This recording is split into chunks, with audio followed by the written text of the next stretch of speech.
benvenuti alla mostra Inspired by the People,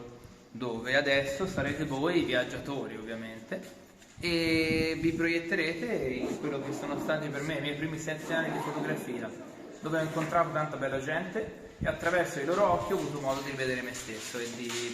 fare poi dei cambiamenti nella mia vita e di riportare la mia esperienza in modo tale che anche il visitatore poi fosse veramente coinvolto in un qualcosa di particolare a contatto con tante meravigliose persone.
Mm-hmm.